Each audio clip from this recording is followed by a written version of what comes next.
Hello, everyone. So, in this session, we will be talking about the farmers' protest march to Delhi, and we will also try to understand their seven key demands. Okay. So, once again, farmers are marching towards Delhi and raising significant demands that resonate with the nation. So, they have already reached Noida, and these farmers are set to converge on the parliament demanding justice and reforms. So let's look at, or we'll try to break down their seven critical demands and we'll try to explore the reasons behind their continued protest.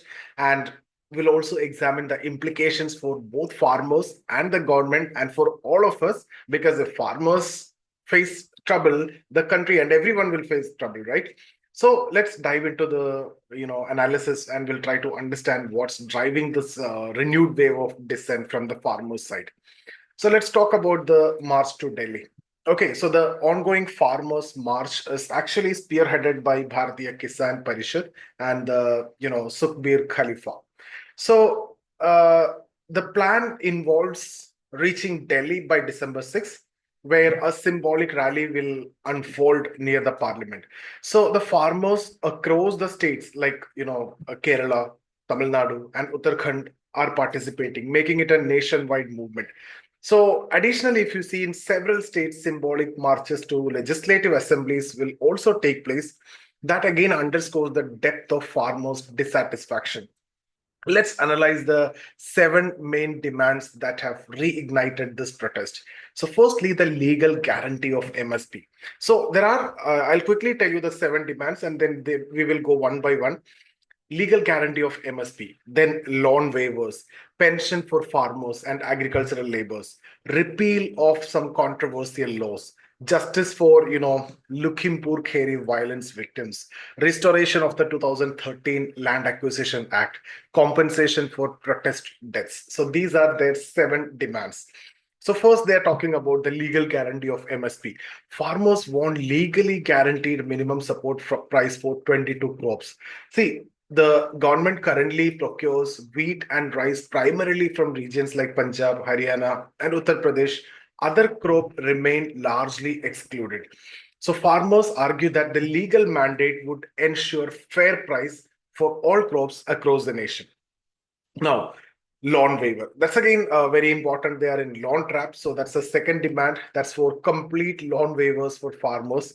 Debt always remain a critical issue that drives farmers suicide and protest. So to what extent this will be accepted, that's a bigger question. If that's the case, everyone can take loan and then ask for loan waiver. So let's see that.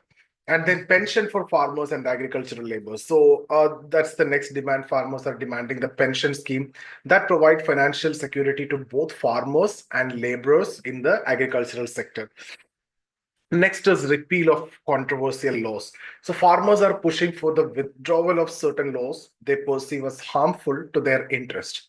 Next is, justice for Lakhimpur Kheri violence victims. So the 2021 Lakhimpur Kheri incident remains unresolved, with farmers demanding arrest of the culprits and justice for the victims. So that's again the next demand. Now, restoration of 2013 Land Acquisition Act.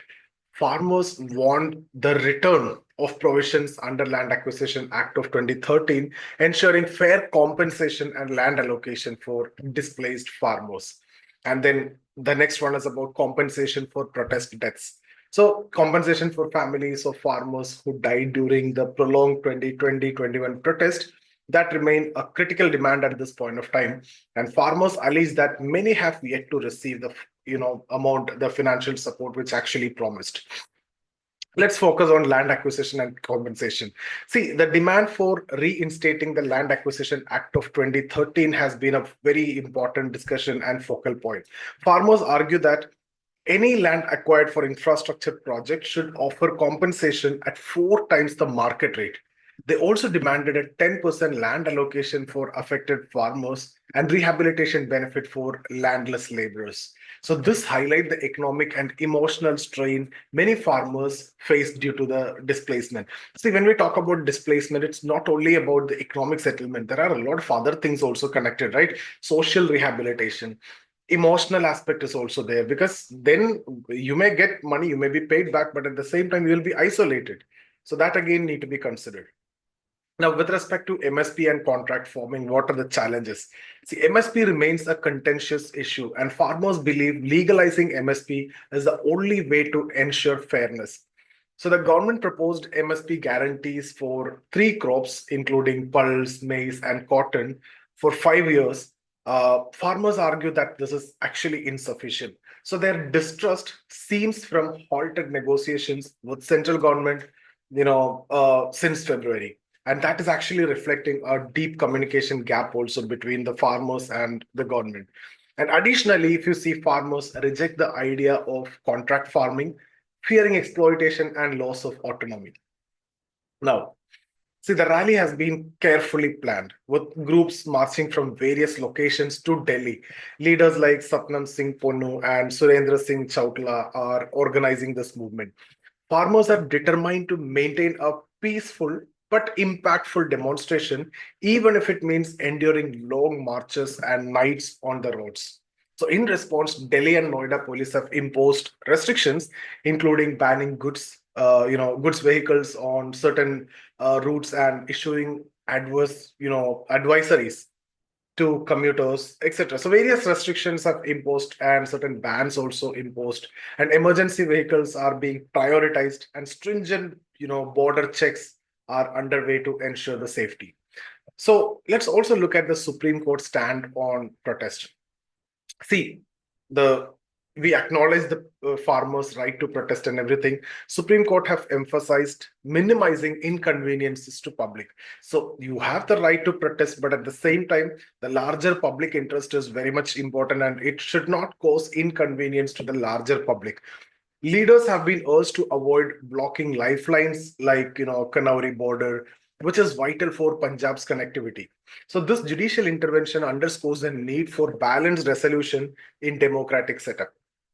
So finally, if you see, the farmers' renewed protest highlights systemic issues in India's agricultural sector, from MSP guarantees to unresolved violence and land acquisition challenges can be seen very clearly. So as farmers march to Delhi at this point of time, their demands bring attention to the urgent need for policy reforms and open dialogue. So, guys, what do you think about the farmers' demands, the seven demands that we have discussed about this? What about this? And can the government and farmers find a common ground to resolve these persistent issues?